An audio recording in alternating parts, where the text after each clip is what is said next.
One thing that always comes up when discussing what people want to see in future Pokémon games is a second region, a big place to explore and continue playing after finishing the main story. People just can't seem to stop thinking about the idea of a massive Pokémon game, sometimes even dreaming they could travel through all the existing regions in a single gigantic game. But I often ask myself, is it really a good idea for a Pokémon game to cover more than one region? And what exactly makes this feature so beloved with fans anyway?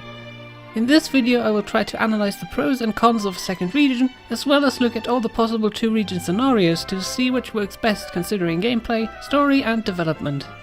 So welcome to the second region problem.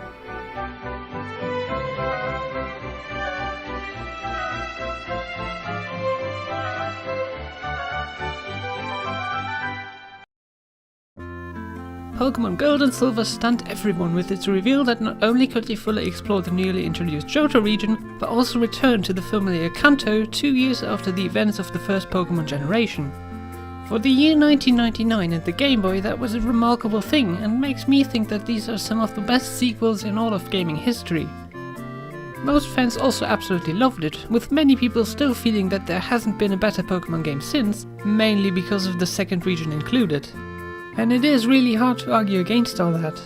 I've wanted this video to be a complete deconstruction of the idea of two regions in one game, and wanted to fully explain why it doesn't work. But I've realized that my arguments really didn't hold up too well, which resulted in me completely restructuring this video into a more positive analysis of the two-region concept. And while I still remain critical to the idea, let's first look at all the great things the second region brings to the games, before looking at the general problems of it and then analyzing all the different ways a second region can be implemented.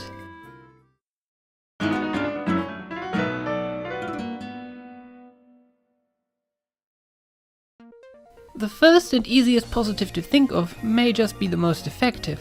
If you have two regions to play through, you've doubled the amount of content in a game and therefore doubled the playtime for the same amount of money spent. Just from a numbers perspective, Gold and Silver are the biggest Pokémon games yet. You have 46 routes to travel through, 20 cities to explore and 16 gym badges to earn. That's simply an enormous number of things to do, especially compared to other Pokémon games which consistently only feature 8 badges. The second region also brings a completely new set of characters with it, as well as new music and visuals to stand apart from the first region, doubling basically every aspect of the games. But simply the additional amount of content doesn't explain why people love this concept so much. This brings us to the next positive thing about two regions. If done well, they offer two very distinct areas to play through. Johto is a much more rural, traditional Japanese-inspired setting, whereas Kanto is based on a more urban and modern Japan, giving each region a slightly different feel. Still, they feel very similar, which is a given since they are located just next to each other, but theoretically a future game could have two completely different and non-related regions. Like if you play through an African-inspired place first, and then move to a region inspired by Iceland. The possibilities are endless, and given that a game like The Legend of Zelda Breath of the Wild manages to have deserts, jungles, snowy mountains, as well as whatever this region is, it is not too far-fetched that we'll see something like this in a future Pokémon game too. I mean, it's not like we haven't had something like this before. After all, Unova and Kalos had all kinds of climate within them. But a completely separate region with a distinctly different culture would give these environmental differences an even bigger weight than a single region could. We also shouldn't forget the kind of weight that moment of surprise has when a player first finds out how much bigger the game is than they thought it would be. I think most of us remember one open world game where we opened the map and were shocked at how far we could zoom out and travel in each direction. Sure, nowadays size is hardly a surprising factor, but at least to me, Pokémon games exist in this kind of different zone of reference, making their innovations stand out differently than the ones from other games. And lastly, nostalgia is a huge factor. There are millions of people who yearn to be reminded of their blissful childhood travels to Kanto by revisiting this region in another remake. So if a second region is one that we have already visited in another game, people will absolutely love it just for the nostalgia alone, no matter what price they will have to pay for it. Even though few in number compared to the problems I'm about to list, the positives about two regions are incredibly weighty and worth it for many people to endure all the faults a second region, especially when thought out poorly, might bring with it.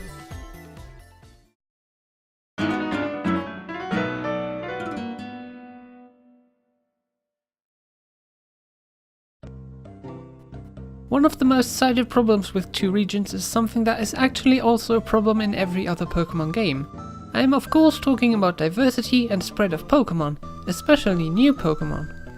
During the trailer mania for Sun and Moon, I saw a lot of people planning out their team in advance with all the known Pokémon at the time, and more often than not I saw people pick Type Null or Jagmao for their teams, both of which you can only get either late in the game or after defeating the Elite Four. That means it would be impossible to play throughout the majority of the games with these specific Pokémon, completely crushing their plans. In a much bigger game this is an even bigger problem, especially when all the interesting and newly introduced Pokémon are only found way too late in the game. There are so many people out there who still think that Skarmory or Slugma were first introduced in Ruby and Sapphire, and I personally always completely forgot that Gligar existed, because all these Pokémon are so rare in Gold and Silver, as well as only found really late in the game, that I and many people never used them, let alone encountered them. Of course it makes sense to spread Pokémon out so that you can't catch all of them right off the bat, but to me this is one of the biggest dilemmas in the Pokémon franchise. I would bet that by the time they get their 5th badge, most players won't do big changes to their teams. At least I often don't, so many late game Pokémon don't even get a chance to become a part of it. And sure, you could argue that thanks to stuff like the GTS you can basically get every Pokémon you want as early as possible, but many people go into these games blind and have no idea what they're missing, which makes a lot of the later introduced Pokémon just underused, which is absolutely not what these games are about.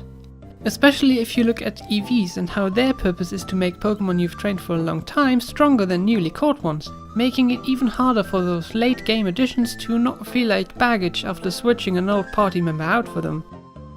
Another problem that gets magnified with 2 regions is the level range. Right now most Pokémon games end with you facing off against Pokémon in their mid-50s, which seems like a weird thing given that the max level is 100.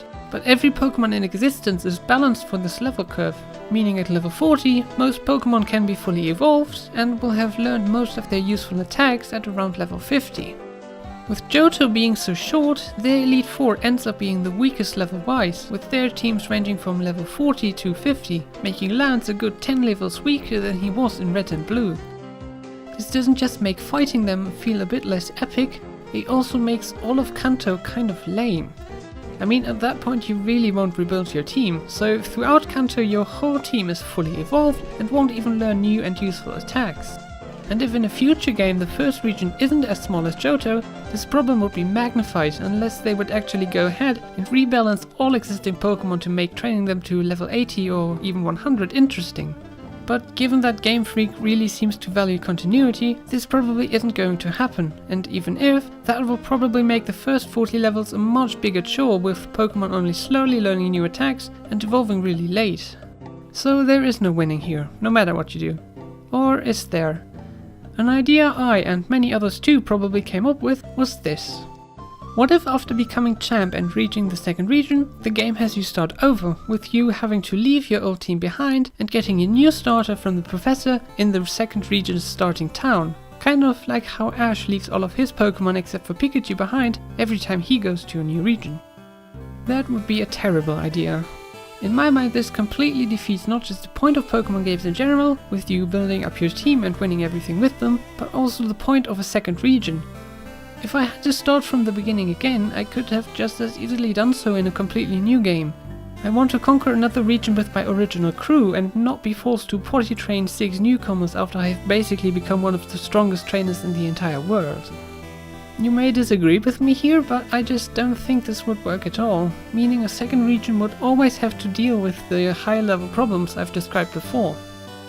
Another big problem that people often forget to think about is the development side of things. It's really hard to develop a game with 2 fully fledged regions. Nowadays every city in Pokémon tries to look unique, meaning they use different models and textures for all the houses and furniture, as well as different music. The same is true for all routes between the cities and dungeons and so on. Now if there were to be a 2nd region, that would mean all that work would have to be done twice, same for pretty much every other part of development too.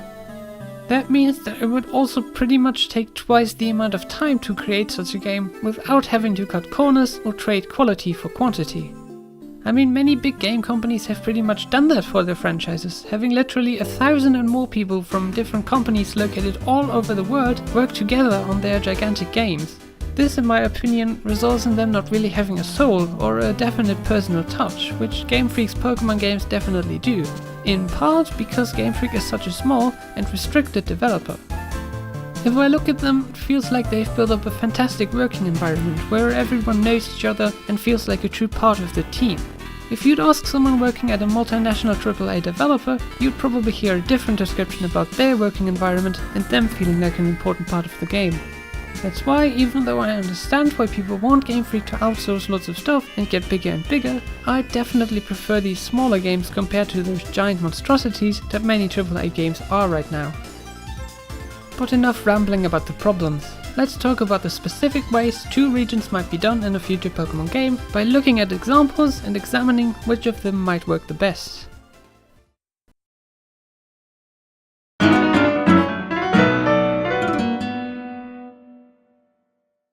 This version is probably the most popular one, given that it's the one we've seen before in Gold and Silver with the new region Johto and the returning region Kanto. Both regions are also fully developed with 8 badges to collect and many cities and dungeons to visit. Sure, both Johto and Kanto are a bit smaller than subsequent regions, as well as less environmentally diverse, but that might mostly be because it was harder for Game Freak to implement these things in the Game Boy Color era. Since the first of the 2 regions is new, this means that everyone gets to experience the new story and landscapes, and it makes sense for the game to introduce many new Pokémon, giving everyone the chance to experience the game with a new and unique team. And, since the second region is old, a great many people will also be filled with nostalgia and joy when discovering they get to return to it. The biggest problem I see here is the story, and by that I don't just mean the cutscenes and dialogue presented to you, but also the reason that drives you as a player to play through both regions. Gold and Silver struggle with that in my opinion, with the story in Johto being far too shallow and short, and the one in Kanto barely existing. I always feel much less interested to go through Kanto in Gold and Silver, since there is no strong incitement to go everywhere and do everything. I mean, I'm already the champ and there's no real threat to Kanto or anything, nor do they have their own Elite Four and champion, so why really bother getting all the badges? But this can be fixed easily by just telling a story that naturally leads you to the second region and gives you a reason to visit all cities there. Like, for example, have the villains realize they've lost in the first region and then flee or resettle to the second one, where they continue their evil plans until you've stopped them. This might however end up making the plot in the first region feel unsatisfying and incomplete, but depending on how strong the writing is, this shouldn't be a problem. So like I said, this variant is probably the most popular, but it would still require a lot of work and grace to be pulled off well, with some problems like the spread of the available Pokémon or the level range persisting no matter what is done. When ignoring these problems however, this could make a lot of people very happy.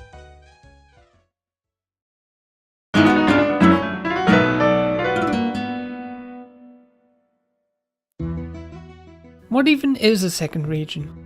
Does it have to be a returning one to make sure we can clearly differentiate between it and the newly introduced region, or are different names and a defined border enough? Does every single region need to have 8 badges and an Elite Four for you to fight? And how big does it have to be considered a full region? I really like the concept of 2 smaller but clearly distinct regions a lot, and I think there is great potential there. Imagine something like the Alola region, but where every island is culturally and environmentally vastly different, so that you actually feel like you're in 2 different countries. I mean, sure, we had a lot of stark differences within previous regions, like Unova, which had lush forests and deserts and many culturally different cities, but it was all still Unova and felt kind of connected because of that. Just imagine all the differences and little rivalries there could be between the people of 2 regions right next to each other, both with their own regionally distinct Pokémon and ways to live with them. But as much as I like the idea, people who want a second region would probably not be satisfied with this, especially if the 2 regions put together would still only be as big as one regular one and would only have 8 badges total. So to really please people, it seems that the second region should be an old one you revisit. But what if both regions aren't new?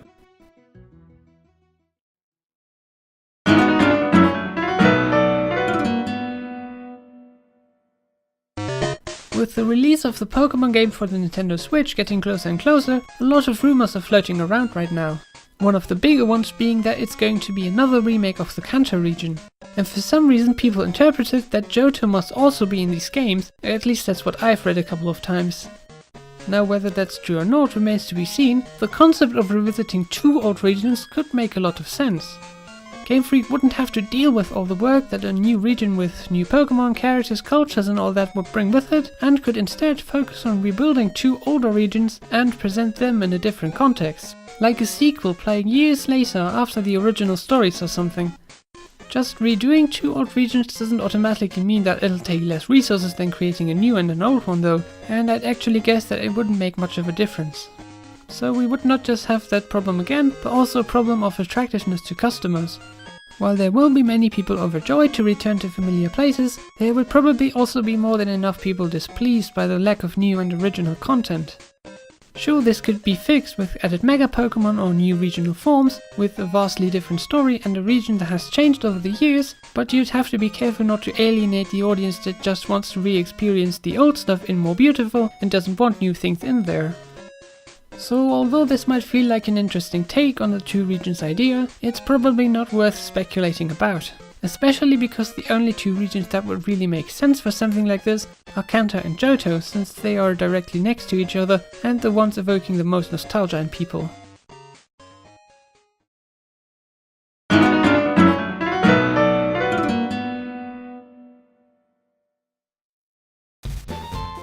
This is something that has actually been done before in Fire Red and Leaf Green, and is in my opinion perfect for a remake. Instead of just presenting you an unchanged Kanto, these remakes added the Savvy Islands both as a post-game area, since except for Cerulean Cave there weren't any, and as a buffer between the 7th and the 8th Gym Badge.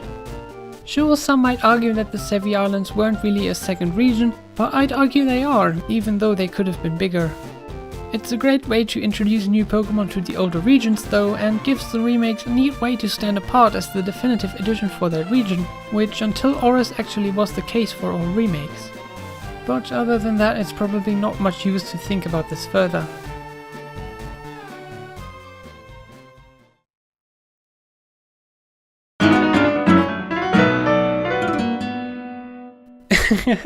No.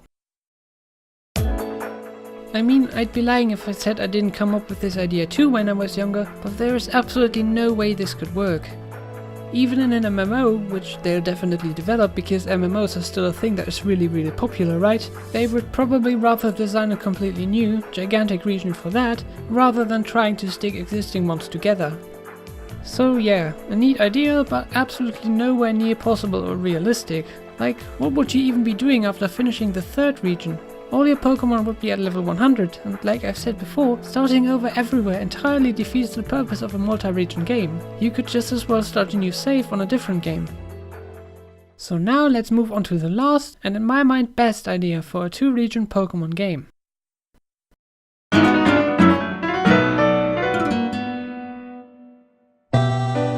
I know this is kind of cheating, but this is actually what I came up with when thinking about my arguments and what would be the best way for Game Freak to do this. The biggest draw from the 2nd region, to most people, is the amount of content and additional landmass brings with it.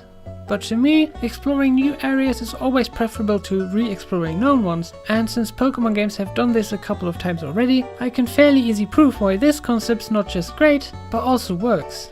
Let's look at the first example of this, which in my opinion did it best. Sinnoh. After fighting through this gigantic, rather cold region and defeating the champ, we not just get to explore some more areas on Sinnoh's main land, but actually get to explore a completely new island too. This island isn't just full of new Pokémon to catch and new places to discover, but also has a completely different aesthetic and feel to it than the rest of Sinnoh, being a tropical island with even a desert and a volcano. There's just lots to do here, especially in Platinum, and makes for a great post-game in the Gen 4 games. Unova also did this very well, with the entire eastern section of the region being blocked off until you've played through the game. Again, there are some very interesting areas to explore here that all feel unique and interesting enough to warrant playing through, maybe especially because in Black and White you actually haven't really defeated the champ at that point and still have to level up your team to even have a chance against him. And despite all the hate it gets, Alola does this quite well too, with the eastern section of Pony Island being locked to post-game. All of my favorite areas of the game are here, with the fantastic Pony Plains, the really cool Pony Meadow, as well as the positive adjective Pony Gauntlet. But maybe I just love these places so much because compared to X and Y, which only had one additional single albeit cool looking city in post-game, it's a much needed step in the right direction. Still, Sinnoh and Unova did it best. I know this way people who want a second region wouldn't really be pleased, but except for the two smaller region ideas, I don't see a way to satisfyingly put two regions in one single game. Sure, I also enjoy the idea of going back to a region and seeing how things have changed over the years, but actual sequels are a much better way to do that. Look at what Gold and Silver did to Kanto. They definitely showed us how much has changed over the years, but they didn't really add anything to the region. Actually, they took stuff away like Viridian Forest, the Pokémon Tower in Lavender Town, or the Safari Zone. Black and White 2, however, added dungeons and towns to the region and changed others to reflect the time that passed. It also got to focus completely on the story, themes and characters of that region, instead of having to deal with being only the second region you travel through after 20 or more hours of gameplay already. Content at the end of the game will always receive less focus than content at the beginning, since everyone is going to see that one, no matter if they play the game for hundreds of hours or just a couple. So sequels would be a much better and pleasant way to return to old regions, which then won't have to share the spotlight with another region in the same game. And I mean, that's the final problem, right? When you ask people about Gold and Silver, they will most likely talk about how great it is that you can return to Kanto, instead of about all the great things that Johto brings with it. And it does some fantastic things as a region. It just makes me think about how the Johto region would have been if Game Freak didn't want to also let you return to Kanto. We'll probably never know this, but we will definitely know if the same fate befalls a future region. I hope this never happens, but if it does, I hope the games will still be good and at least better thought through than Gold and Silver. Thanks for watching.